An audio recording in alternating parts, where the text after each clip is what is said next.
हमार पहुना, हमार मितान, हमार संस्कृति, हमार खेत खलिहान, ये सब हवाए हमार छत्तीसगढ़ के पहचान। मोर गोट तोर बाई, अब आ गई हमार संगवारी।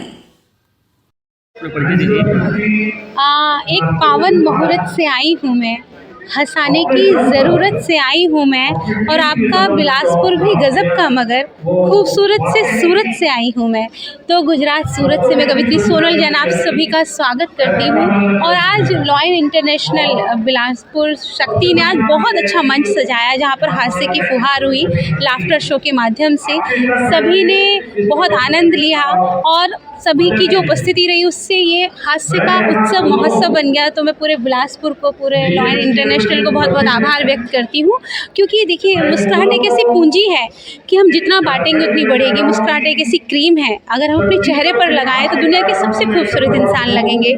जब हम स्वयं मुस्कुराते हैं तो ईश्वर की प्रार्थना करते हैं, और अगर हम दूसरों की मुस्कुराहट का कारण बनते हैं तो वो ईश्वर हमारे लिए प्रार्थना करता है। तो बस ऐसे ही हंसने हंसाने का उत्सव चलता रहे, और इन्हीं शुभकामनाओं के साथ आप सभी का बहुत बहुत आभार। बिलासपुर पहले दफा आई है? मैं बिलासपुर में पहली बार आई हूँ। कैसा हो रहा है यहाँ? बहुत अच्छा लगा, यहाँ के लोग बहुत अच्छे हैं, बहुत जिंदा दिल है, और सबसे अच्छा यहाँ की मेज़बानी, बहुत हृदय से स्वागत किया सभी ने, उसके लिए मैं बिलासपुर का हृदय दिल से धन्यवाद व्यक्त करती हूँ। एक महिला हो के आपने एक कवि का क्षेत्र क्यों चुना? देखिए कहीं गोपालदास नीरज जी ने कहा है कि आत्मा के सौंदर्य का शब्द रूप है काव्य, मानव होना भाग्य है, कवि होना सौभाग्य है। तो मैंने चुना नहीं, समझिए माँ शारदे ने अपने आशीर्वाद के रूप में मुझे ये दिया है कि मैं कलम के माध्यम से लोगों के हृदय में वास कर सकूं, या उनके मन की बात लोगों तक पहुंचा सकूं। तो मेरा इसमें मैं कुछ नहीं, मुझे तो लगता है माँ शारदे का आशीर्वाद है। अब कितने सालों से क्षेत्र में? मैं 6-7 सालों से।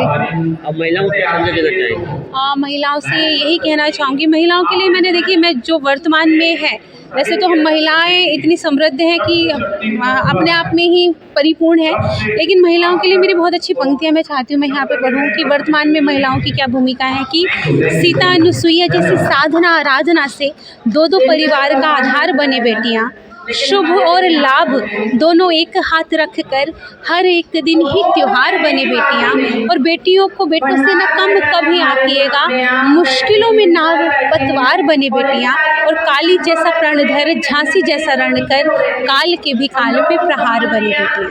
कहते हैं हास्य कवि व्यंग्य कवि पुरुषों का एक अधिकार है, उसमें आपने अपना एक अलग स्थान बनाया है, इसके लिए आप किस तरह चाहेंगे? देखिए मुझे हमें सभी को लगता है कि अगर किसी के मन तक पहुंचना है तो सबसे पहले उसके होठों पर मुस्कुराहट बिखेरनी आवश्यक है।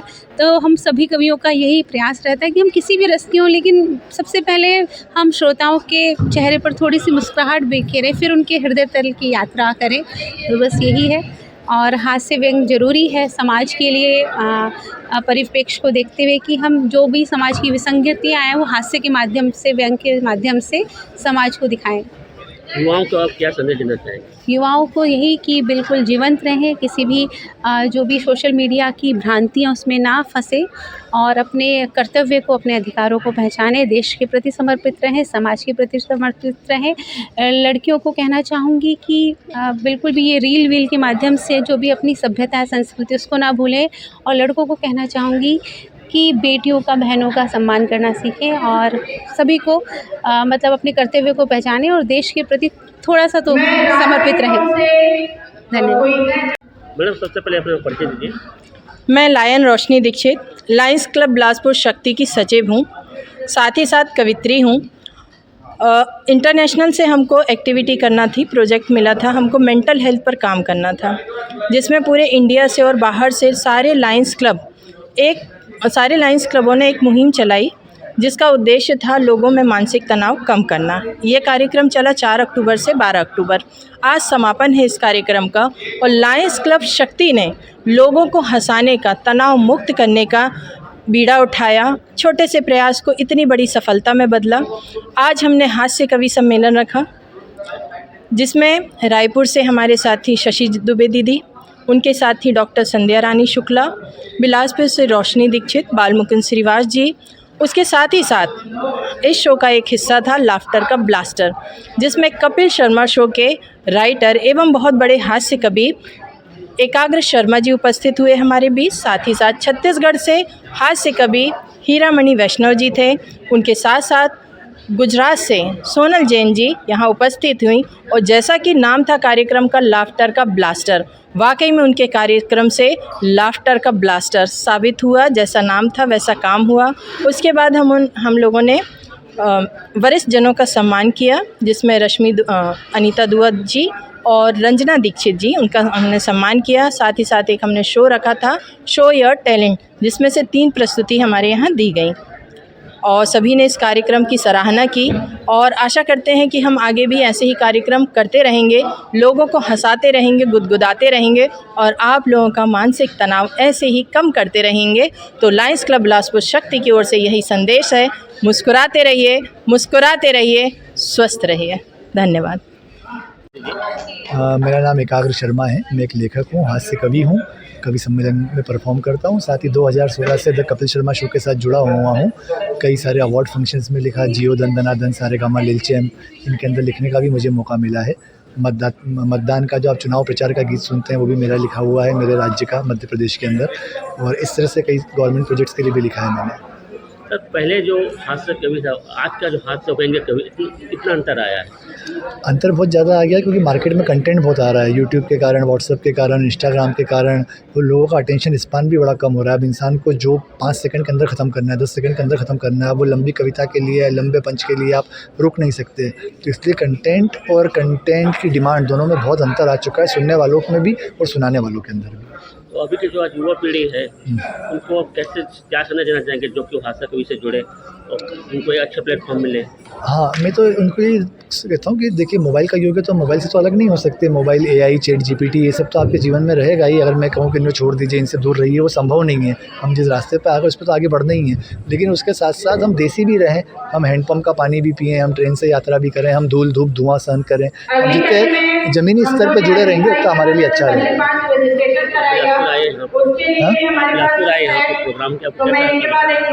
बहुत अच्छा अनुभव लगा। छत्तीसगढ़ एक, मेरे को लगता है, बहुत सांस्कृतिक रूप से बहुत संपन्न है। सुंदर तो बहुत है ही, यहाँ का पर्यावरण बड़ा अच्छा है, सघन है, इतने अच्छे जलप्रपात और सारे मंदिर यहाँ पर है प्राचीन। लेकिन मुझे लगता है ये कविताएं, शायरी, गज़ल, गीत भी बहुत अच्छा सुनते हैं। नृत्य वगैरह सब में इनकी जो रुचि है छत्तीसगढ़ के लोगों की, ये प्रणम्य है। मैं प्रणाम करता हूँ इस धरती को। जी, मैं हास्य कवि हीरामणि वैष्णव हूँ, जो कोरबा छत्तीसगढ़ से आता हूँ। और मैं Bharat aluminium company limited, Balco Vedanta group में मेरी सर्विस है। और वहाँ से निकल करके हास्य कविता के माध्यम से पूरे देश भर की यात्राएं चल रही हैं। आप कितने समय से कविता पढ़ रहे हैं? जी, मैं पिछले 4 सालों से मंच पर हूँ। कवि सम्मेलन का मेरा दौर जो है वो कोरोना काल के बाद शुरू हुआ। जी, अभी के जो कवि सम्मेलन हो रहे हैं और जो पुराने कवि सम्मेलन होते हैं, उसमें कितना फ़र्क आया है? जी, फ़र्क तो आया है। पहले विशुद्ध रूप से कविता चलती थी। जैसे एक कवि सम्मेलन में 1 हास्य के कवि होते थे, 6 श्रृंगार के कवि होते थे, 2 वीर रस के कवि होते थे।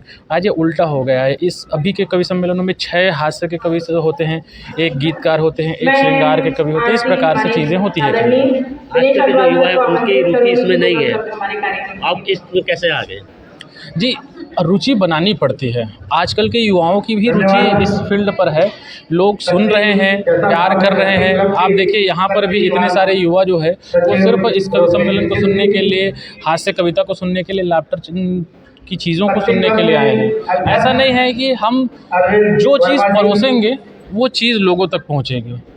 युवाओं को क्या संदेश देंगे? बस युवाओं को यही संदेश देना चाहेंगे कि मुन्नी बदनाम हुई, शीला जवान हुई। इस दौर में आपको राम आएंगे तो अंगना सजाएंगे, ये भावना जो है अपने अंदर रखनी पड़ेगी। आज कवि को जिंदा रखने के लिए कितनी मेहनत करनी पड़ रही है? जी, आज कवि को जिंदा रखने के लिए कितनी मेहनत करनी पड़ रही है? जी, हास्य कविता को ज़िंदा रखने के लिए और एज ए हास्य कवि मुझे खुद को ज़िंदा रखने के लिए बहुत मेहनत करनी पड़ती है। दिन रात कुछ न कुछ नया सीखना पड़ता है, नया करना पड़ता है। और जब तक कि ये चीज़ें हम ना करें तो फिर चीज़ें जो है वो नहीं बन पाती। हर जगह से हम नई चीज़ें निकाल कर लाते हैं, ऑब्जर्वेशन करते हैं, ऑब्जर्वेशन को हास्य में करते हैं। जैसे आज हमारे मुख्य अतिथि नहीं आए थे, तो मुख्य अतिथि की फ़ोटो ले करके आए और उस पर माला चढ़ाए, कार्यक्रम शुरू किया। ये चीज़ें इंस्टेंट है। बस यही से हास्य कविता को और हास्य कवि को जिंदा रखा। कि शक्ति क्लब के इस कार्यक्रम की सराहना दुरुस्त है, अभी बहुत कुछ होना बाकी है। और जैसा कि आप सभी जानते हैं कि आज हम यहाँ हंसने हंसाने के लिए उपस्थित हुए हैं, तो बस तैयार हो जाइए खुशनुमा पलों के लिए। आज के हमारे मुख्य अतिथि, उनकी टीम है, राज जी अभी नहीं आ पाए हैं, उनकी टीम का मैं स्वागत करती हूँ। आप सभी सम्माननीय अतिथिगण एवं यहाँ उपस्थित सभी सुधीगणों को मेरा फिर से नमन। सर थोड़ा सा ऐसे घूम के ठीक है बढ़िया।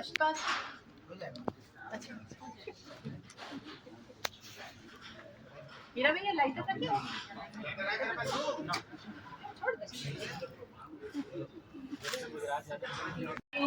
वैसे हमारी पूरी टीम पहुंच चुकी है और सारे के लिए घर सजाइए, घर को रोशनी से। अति प्रिय सहेली छोटी आगे नीचे हमारी जोन चेयरपर्सन रीजन 4।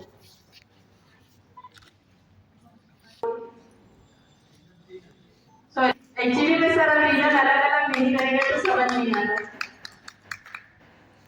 पुसरी भाभी का स्वागत करते हैं सर जी का भी।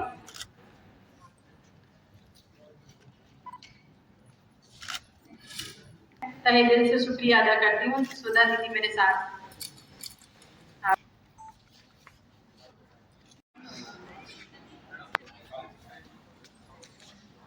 आफ्टर का ब्लास्टर थोड़ी देर बाद ब्लास्ट होगा। करके मन को ऐसा बल देना, बना रहस्य बस में तेरा, इन देखियों की बात लिखूं और क्षण प्रपंच से दूर रहूं, लेखक ने ऐसी शक्ति देना, लेखक ने ऐसी तालियां ना थोड़ी ज्यादा सकती लाइन्स का कार्यक्रम है और शेर और स्टेरियो के बीच पर तो तालियां भी वैसी आनी चाहिए। कोई कला नहीं है, पैदा होते आती है और हंसना सबसे बड़ी बात है, आते आते आती है, आते आते आती है। तो हंसना है, पुराना है। मैं तो शादीशुदा मतलब पत्नी की देखिए हंसी आ रही है, पता है कि तारीफ करने वाले कौन है। देखिए मैं अपनी उन दोनों की बात आपको बताता हूँ। जब मेरी शादी नहीं हो रही, मेरे शादीशुदा एक बच्चे का बाप भी मेरे रायपुर में वहां जब सामने बैठे तो लड़की वाले पूछे कि लड़का क्या करता है, बोले तो भी नहीं। उसके बाद रायगढ़ गए, रायगढ़ में कोई सवाल, तो लड़का क्या करता है, कभी रिश्ता कैंसिल। कहाँ चले गए, सब कोई सवाल, लड़का क्या करता है, लड़का कभी रिश्ता पक्का हो गया। अब मेरे पिता ने टेंशन में आ गए, बोले हम दिल्ली जगह गए, सब जगह रिश्ता कैंसिल हुआ, यहाँ एक बार भी हाँ बोलती। तो हमारे ससुर ने बोले कि देखिए समझिए जी, आपका बेटा कवि है और हमारी बेटी कवि है, दोनों का रिश्ता टूट जाएगा। तारीफ पूरी और अच्छी से आ सकती है। एक कोल्ड ड्रिंक की खातिर ये तूफानों से टकरा जाते हैं। शायद याद आएगा कोरोना समय। एक कोल्ड ड्रिंक की खातिर ये तूफानों से टकरा जाते हैं, पर जब बात हो देश की तो मुंह छुपाते नजर आते हैं। चंद पैसों की खातिर ये दूसरा का टॉयलेट तक साफ कराते हैं। याद आया किसकी बात कर रही है? चंद पैसों की खातिर ये दूसरा का टॉयलेट तक साफ कराते हैं। ये टीवी चैनल वाले भी जाने क्या क्या रंग दिखाते हैं। महिलाओं के लिए घर तो जैसे इनके लिए युद्ध का मैदान है। सास इंडिया बहू, जोर से बोलिए, सास इंडिया बहू। हम भारतीय महिलाओं की सरेआम धज्जियां उड़ाते हैं। ये टीवी चैनल वाले भी जाने क्या क्या रंग दिखलाते हैं। दिल तोड़ना और जोड़ना तो इनके लिए बच्चों का काम है।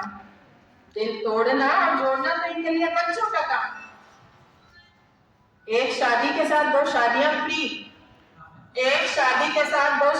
फ्री, इनके लिए बात आम है। नित नई साजिश, नित नई प्रपंच, नित नई साजिश, नित नए प्रपंच, इनके प्रपंची दिमाग ही खोज पाते हैं। ये टीवी चैनल वाले भी जाने क्या क्या रंग दिखलाते हैं। मंच पर बैठे हैं जितने कलमकार, उनको मेरा नमस्कार। श्रोता भी हैं शानदार जानदार, उनको भी मेरा नमस्कार। नमस्कार। बहुत ही सुंदर कविता, रोशनी जी के लिए ताली बजाएंगे। बहुत ही अच्छी कविता। तुम पुरुष कभी स्त्री नहीं बन पाओगे। और दूरदर्शन वाले क्या क्या रंग दिखाते हैं, बहुत ही सुंदर रंग दिखा रही थी। तो आइए मैं अपनी कविता की ओर लिए चलती हूँ। दो पंक्ति आपके सम्मान में। हम तुम्हारे ही तबीयत का गीत लाए हैं, हम तुम्हारे ही तबीयत का गीत लाए हैं। नया गीत नया स्वर लेके आए हैं। तुम हमारे हो, हम तुम्हारे बीच आए हैं। गीत और रस भरे रसिया सुनाने आए हैं। गीत और रस भरे रसिया सुनाने आए हैं। माँ शारदे तू ज्ञान का भंडार दे, कवियों को कलम की धार दे, नेता को नैतिकता का भार दे, विद्यार्थी को सद्विचार दे, कृषकों को कृषि विस्तार दे। माँ शारदे तू ज्ञान का भंडार दे। दीदी ताली बजती है ना तो कॉन्फिडेंस आता है। मैंने कहा रे बालू, अगर कॉन्फिडेंस होता है ना तो तालियां अपने आप बज जाती कि मेरी पत्नी, अरे भाई मैं जानती हूँ पढ़ी लिखी पत्नियां पति से खाना बनवाना जानती है, अनपढ़ पत्नियां खाना बनाना जानती है। ये अंतर होता है पढ़ी लिखी और अनपढ़ में। अनपढ़ पत्नी को खाना बनाना आता है और पढ़ी लिखी पत्नी को पति से खाना बनवाना आता है। तो इनकी पत्नी पढ़ी लिखी है, इनसे खाना बनवाते रहती है। और बार बार कह रही थी पुरुष बेचारे होते हैं, रोशनी मैडम बोली पुरुष ऐसे होते हैं, पुरुष स्त्री नहीं बन सकते। अरे मैं तो कहती हूँ पुरुष बहुत बेचारे होते हैं। जहाँ कोई सुंदर लड़की मुस्कुराई जाते हैं तो वो शादीशुदा है, उनके 2 बच्चे हैं, बस किसी लड़की के मुस्कुराने की देर से। यहाँ इतनी महिलाएं बैठी हैं, सबका मैचिंग है, किसी की खुद का पूरा मैचिंग है। अब बेचारे पुरुषों को देख लीजिए, नहीं तो अच्छे बेचारों का कोई खर्चा ही नहीं है। यही कारण है, देखिए जब होटल का विज्ञापन रहता है ना तो एक से साबुन का, शैम्पू का, सुंदर सुंदर चीजों का विज्ञापन नारी करती है। अचार, खाद, खुजली, इसका विज्ञापन बेचारे पुरुष करते हैं। पुरुष बहुत बेचारे होते हैं। देखिए तो पुरुष और नारी का मैं आपको सबसे बड़ा अंतर बताती हूँ। पुरुष अगर मुंह धोता है तो समझ जाइए वो बाहर जाने वाला है, और स्त्री अगर मुंह धोती है तो समझ जाइए वो कहीं नहीं जाएगी। पुरुष बेचारे बहुत सफाई पसंद होते हैं। थोड़ा सा नौवा क्या से आएंगे ना तो पहले नहाते हैं। अब नारियों को देख लो, कोई एक ऐसी औरत बता दो जो ब्यूटी पार्लर से आकर मुंह भी धो, नहाना तो दूर की बात। हाँ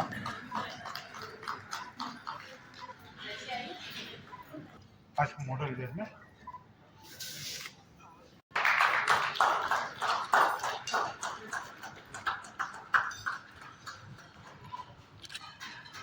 क्या भाई है आपकी बड़ी सम्मान क्या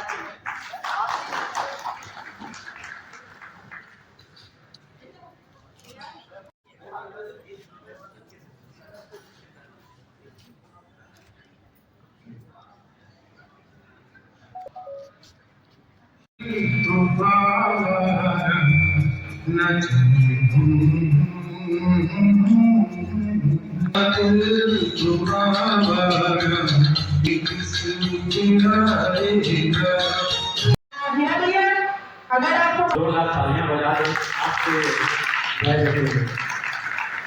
और हमारे समाचार को मैं आप लोगों को विशेष प्रणाम करता हूँ। आप लोग जल्दी जल्दी एक आध फोटो ले लीजिए, उसके बाद आप इस आक्रमण करें। वो 101 रुपए के चढ़ावे पे 100 रुपए में ध्यान नहीं देता, पहले वो 1 रुपए का सिक्का ढूंढता है। हमने पैसे लगाए, हमने समय दिया है, हमने परिश्रम किया है, तो ये पूरा आपका दायित्व बनता है कि आप इस पूरे कार्यक्रम को पूरे मन से सुने, पूरे आनंद के साथ जिए। मैं भूमिका में केवल 2 चीज कह देना चाहता हूँ, समय बहुत हो गया है। हमारे बीच हमारे प्रिय बड़े भैया हिलाल शर्मा जी, जिनको आप जानते हैं कपिल शर्मा शो के राइटर हैं। आईफा अवार्ड 2023 जो मेलबर्न में हुआ था ऑस्ट्रेलिया में, उसके लेखक हैं। जो धननाथन एक शो आता क्योंकि कुछ बातें और बातें से चिट्ठियां रह जाएंगी, दीपकों में अधजली सी बत्तियां रह जाएंगी और ये उत्सव कुछ और देर तक चलेगा। अभी फिर यहाँ पर खाली खाली कुर्सियां रह जाएंगी। इसलिए पूरी मस्ती के साथ इस लाफ्टर शो का आनंद लीजिए, क्योंकि जिसकी मस्ती जिंदा है उसकी हस्ती जिंदा है। अन्यथा ये कागज जी कहेंगे लोग जबरदस्ती जिंदा है। देखिए कुछ लोग तो मुझे देखकर इस तरह से खामोश हो गए हैं कि मेरी ड्रेस देखकर उनको नीला ड्रम याद आ गया हो। अच्छा नीला ड्रम याद आए तो ठीक है, लेकिन सोनल के नाम पर कभी इंदौर वाली सोनम को याद मत कर लेना। देखिए इस बात से मुझे याद आया, यहाँ पर लॉयंस क्लब की समृद्ध महिलाएं उपस्थित हैं। आपके हाथों पर मैं मेहंदी देख रही हूँ। वो कोई और महिलाएं होती होंगी जो अपने पति की मृत्यु का कारण बनती हैं, लेकिन हम महिलाएं अपने पति के नाम की मेहंदी हाथों में रचाकर अपने सौभाग्य पर उतराती हैं। तो एक बार अपने सम्मान में तालियां होनी चाहिए। अभी एक आदर जी आएंगे, बहुत हंसाएंगे आप सभी को। देश के बड़े कवि हैं आदरणीय, इन्होंने विश्व के सभी देशों की यात्रा की हुई है और कुछ ऐसे देशों की भी यात्रा की जो अभी तक बने ही नहीं। अभी बहुत परेशान लग रहे थे, मैंने कहा कागज जी इतने परेशान क्यों हो? तो कहने लगे सोनल पत्नी के ब्यूटी पार्लर का खर्चा बर्दाश्त नहीं होता। तो मैंने कहा उनको ब्यूटी पार्लर भेजना बंद करो।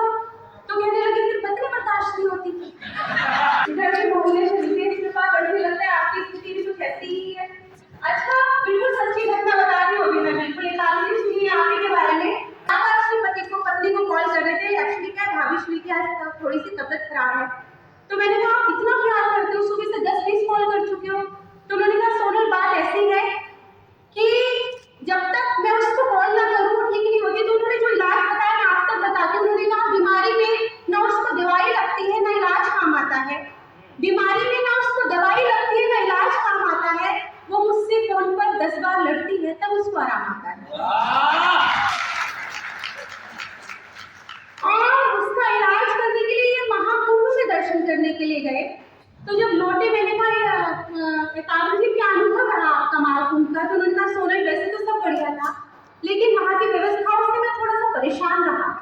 मैंने कहा पूरे विश्व में महाकुंभ की व्यवस्थाओं की इतनी चर्चा, आप कैसे परेशान रहे? तो उन्होंने कहा सोनल मेरी पत्नी महाकुंभ में 5 बार खोई और 5 बार सुरक्षाकर्मी ढूंढ लाए।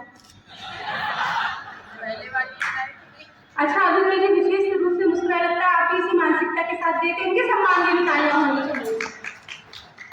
अच्छा जितने अच्छे ये कवि हैं, पति हैं, उतने अच्छे कवि भी हैं। इन्होंने अभी खुद के पैसे लगाकर अपनी किताब छपवाई। तो मैंने कहा कागज जी कितनी बिकी? तो उन्होंने कहा सोनल मोटरसाइकिल बिक गई। तो मैंने कहा आप क्या कर रहे हो? कह रहे हो मैं फर्नीचर बेच रहा हूँ।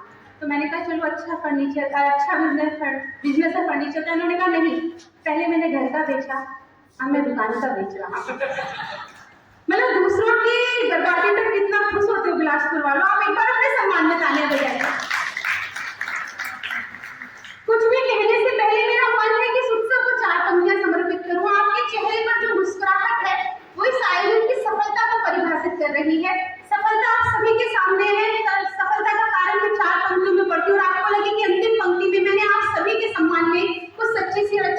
कह रही हो, हमारे हीरामणि के सम्मान में, रोशनी जी के सम्मान में, कुछ अभिनव जी के सम्मान में कुछ अच्छी सी बात कह रही हो, तो आगे से लेकर पीछे तक, इधर से लेकर उधर तक कोई भी हाथ खाली न रहे। क्यों हुआ है यह सफल आयोजन? कि मुलाकातों से कायम कोई रिश्ता हो ही जाता है, अगर दिल से मिलो तो गैर अपना हो ही जाता है।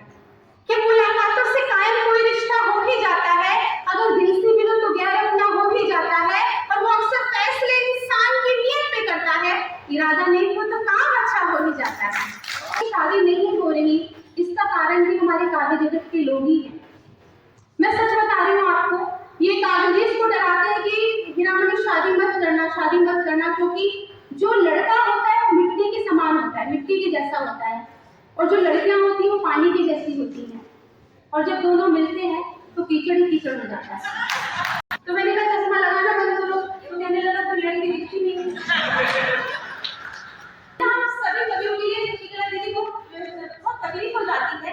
अभी अहमदाबाद के मंच पर मैं आज ये थे, हीरामणि में तो जैसे मंच पर आए, वहाँ पर एक दादी अम्मा आई, उन्होंने कहा विद्या रानी लाफ्टर शो क्या होता है, रामलीला जैसा होता है क्या?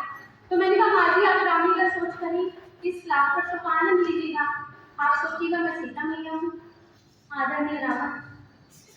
क्यों सभी को मिलाकर चली जाऊँ, सभी को मिलाकर चली जाऊंगी, थोड़ा तुमको हंसाकर चली जाऊंगी, मुझको अपना समझकर सुनोगे अगर, तुमको अपना बनाकर चली जाऊंगी। चिढ़ाने का मजा कुछ और होता है, बहुत आसान होता है, खुशी में मुस्कुराना पल बहुत आसान होता है, खुशी में मुस्कुराना पल, गमों में मुस्कुराने का मजा कुछ और होता है, गमों में मुस्कुराने का मजा कुछ और।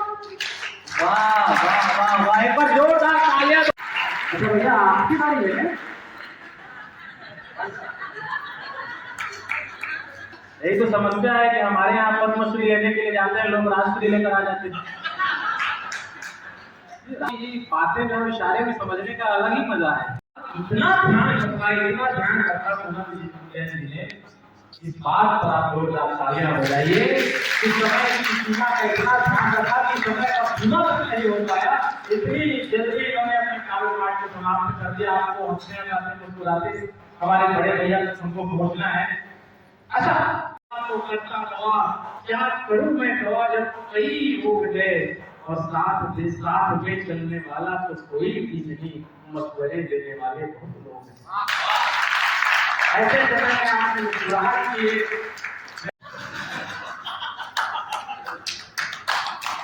तालियां बजनी चाहिए।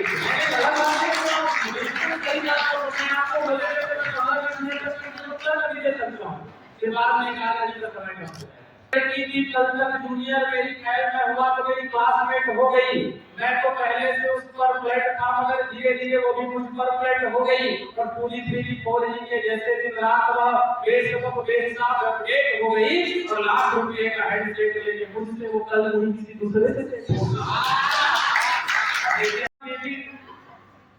पहले हम उस जमाने के बच्चे हैं, जिस जमाने के आप लोग हम लोग हैं, आप लोग बहुत पुराने जमाने के हैं। बाबू का अर्थ होता था हमारे पिताजी, आज तो समझ में नहीं आता। बाबू का अर्थ होता है पिताजी और बेबी का अर्थ होता है बच्चा। आज तो मायने बदल गए, छोटा सा बच्चा है उसको तो बाबू ही बाबू, और जो बड़ा बच्चा है जो बाबू का वास्तव में बाबू हो वो बेबी हो गए। मतलब ये परिवर्तन है। कमाल के लोग हैं। आपको सच बता रहा हूँ, हमारे बीच आदरणीय शशि सुरेंद्र दुबे भी उपस्थित, मैं आपको प्रणाम करता हूँ। उन्होंने क्या मस्ती के साथ आप सबको हंसाया, बुलाया, और जोरदार तालियां उनके सम्मान। हम दोनों को फिर भी कुछ माल मिलेगा। ये बेचारा तो आज के मालाओं में आया है, और मालाओं में आने के बावजूद भी प्रायोजकों की इतनी अच्छी मार्केटिंग कर रहा है, इसलिए इस बार आगे हो जाएगी। आप बिना पेमेंट के भी कोई अगर अच्छी सूचना दे, इतनी अच्छी मार्केटिंग करे, तो ये अपने आप में बहुत बड़ा गुण है। बता रहा था कि 4 पत्तियां सजा रहा था हीरामणि की, वो उसके 1 लाख का मोबाइल लेके दूसरे से सेट हो गई। इसको देख के लगता है आपको कि इसके बाद 1 लाख होंगे। इसके खुद के मोबाइल का स्क्रीन कार्ड टूटा हुआ है। लेकिन आदमी जब ऊंची जगह पे आता है तो कुछ भी देता है ना साहब जी, आपको जानते हो तो मुझसे ज्यादा अच्छे से। पर बहुत अच्छा लग रहा है, बाद से कार्यक्रम शुरू हुआ था और बॉलीवुड तक आ गया है। संध्या से पहले संध्या रानी जी लालू पाठ कर गई और शशि के उदय होने से पहले शशि जी ने अपनी सारी कलाएं यहाँ पर दिखा दी।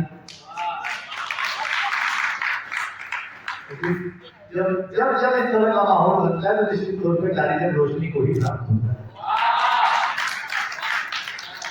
और संयोग देखिए आप, संयोग कितना बेहतर है कि जो सूरत है वो हीरे के लिए प्रसिद्ध है, लेकिन ये बिलासपुर में लॉयंस क्लब की क्षमता है तो सूरत और हीरा दोनों को एक मंच पे लाके खड़ा है। वाकई में इतना अच्छा कार्यक्रम हो रहा है, इतने अच्छे प्रायोजक हैं। ये मुझसे बोल रही थी सोनल जी, बोले ये विवेक राज जी हैं, राज बिल्डकॉन वाले, इनके कितने सारे प्रोजेक्ट कर रहे हैं। राज टाउनशिप है इनकी, राज कमर्शियल स्टेट है, राज रियल स्टेट है, राज ऑफिसेस है। इन्होंने अपने नाम से कितनी सारी चीजें बना दी, आप अपने नाम से क्या लोगे? मैंने कहा जिस हिसाब से मुझे ये पेमेंट दे रहे हैं, मैं अपने नाम पे लोन ही लूंगा, इसके आगे निकल नहीं पाऊंगा।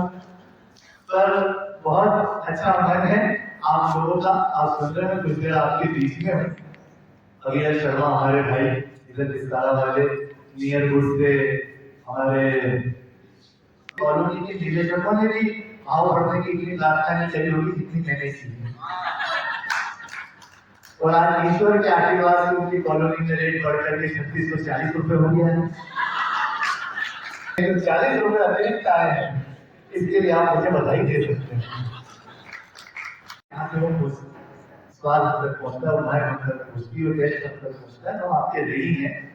इंदौर अपनी स्वच्छता के लिए जाना जाता है, आप सबको पता है। 8 बार से हम स्वच्छता में नंबर 1 है देश में। आप अगर वहाँ पे आएंगे तो आपको कोई आवारा जानवर नहीं दिखेगा, गाय कुत्ते धूल धुआं कुछ भी नहीं दिखेगा, बिल्कुल साफ शहर है पूरे देश का। जब मैं मुंबई से इंदौर आता हूँ तो अपनी पत्नी से पूछता हूँ, यार तुम ये जो खाना बनाने से पहले 2 रोटियां निकालती हो, हमारे यहाँ मिलान है 2 रोटियां निकालने में, तो इसका क्या होगा? तो बहुत मासूम में मेरी तरफ देखकर बोली, देखो गाय वाली तो मैं खा लूं।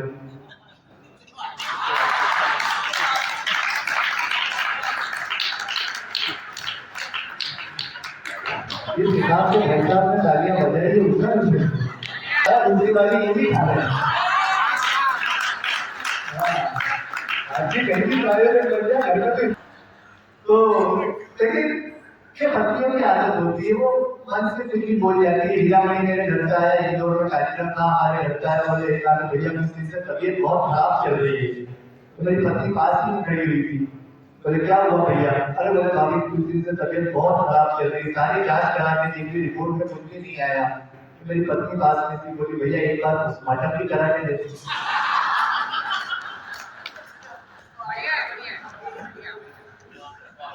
पत्नियां बोल देती है,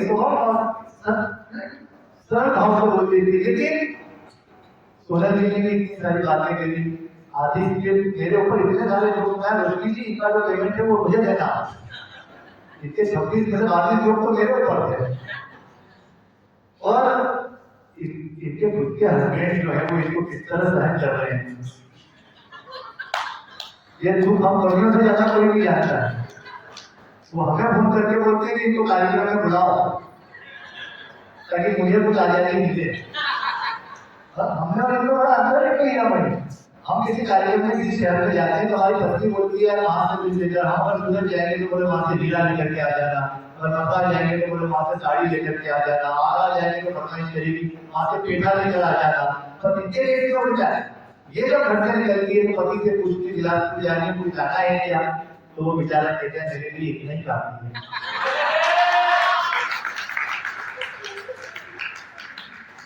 अब इतनी सारी बातों के लिए होगा हीरा मणि देखो सच है कि छत्तीसगढ़ कोयले के लिए जाना जाता है, लेकिन छत्तीसगढ़ जब हीरा पैदा करता है तो उसको भी पूरा देश पहचानता है। आपके देश की बड़ी पहचान है, संकोच नहीं, कोई झेप नहीं, कोई झिझक नहीं कि मैंने कभी सम्मेलनों में आने के बाद, मंच पे आने के बाद इससे बहुत कुछ सीखा है। अब मैं शराब भी पीता हूँ।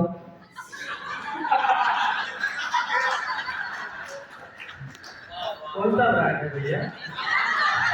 Goa, Jammu, passport, signature, visit time, मेटावेज नंबर 1 आफ्टर डार्क, वाइट और हमारे इससे ग्रेट काम ब्लैक एंड ग्रीन लेवल ग्रीन काम में पीरियड जो business price award fight jolly water captain order magic moment mark इसके men's club Canadian club Russian stated officer choice party special director special team winner big piper hundred piper 869 teacher 5047 केंद्र भाई भनी जी इनको विशाल या फिर basic खबर पीछे। क्या धार्मिक भाव से आपने सुना है, क्या चरित्र है तुम्हारा। इसकी गलती नहीं है, हुआ ये कि इसने दारू की दुकान को फोन किया कि भैया दुकान कब खुलेगी। उसने कहा सुबह 10 बजे। आधे घंटे बाद उसने फिर फोन किया, बोले भैया दुकान कब खुलेगी। बोले सुबह 10 बजे। आधे घंटे बाद फिर फोन किया, अरे बोले आपको बता दो क्या सुबह 10 बजे आ जाना। अरे बोले अंदर से ही बोल रहा हूँ।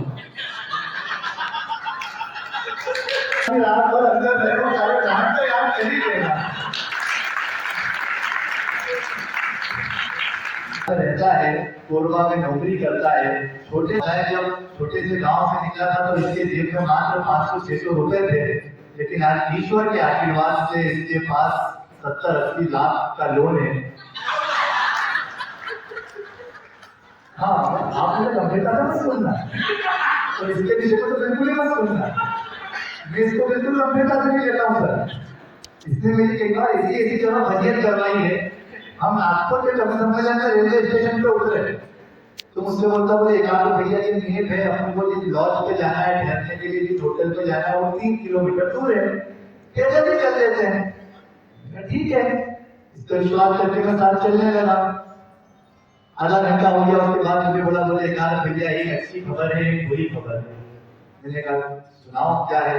बोले अच्छी खबर तो ये है कि हमें 3 किलोमीटर चलना था, हम चल दिए। तो मैंने कहा बुरी खबर। बोले हम गलत डायरेक्शन में। उस दिन से मैं समझ गया कि ये क्या है। कल आज सुबह हम लखनऊ से साथ में आए थे, कल हम कानपुर में भी साथ में थे। कानपुर जूते के बड़ा प्रसिद्ध है। तो बोला सर अपन वहां चल रहे हैं बिलासपुर के लिए, अपने घर जाऊंगा नौकरी के लिए, फॉर्मल शूज लेने हैं। हम कानपुर गए, सच्ची घटना बता रहा हूँ मैं आपको, कोई चुटकुला नहीं है।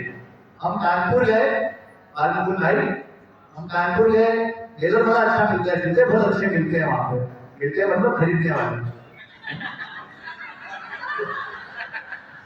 तो ये मेरे साथ में था, हम बाजार में गए तो मैंने कहा भैया जूते दिखाइए। तो उससे बोले फॉर्मल शूज। मैंने कहा फॉर्मल शूज दिखाइए। उससे 2 जूते दिखाए, बोले ये 500 का, ये 800 का। मैंने कहा दोनों में अंतर क्या है। बोले 300। मैंने कहा ये कौन सा अंतर होता है, ये तो मुझको समझ में आ रहा है ना। तो ये मेरे साथ में था। बोले नहीं भैया बताना पड़ता है, हिंदुस्तान में 80% लोगों का गणित खराब है।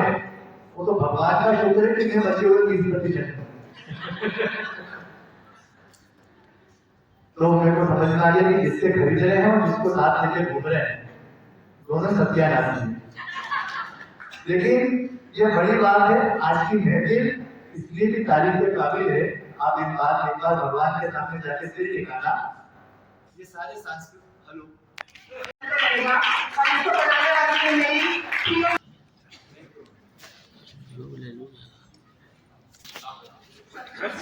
सामने मैडम थोड़ा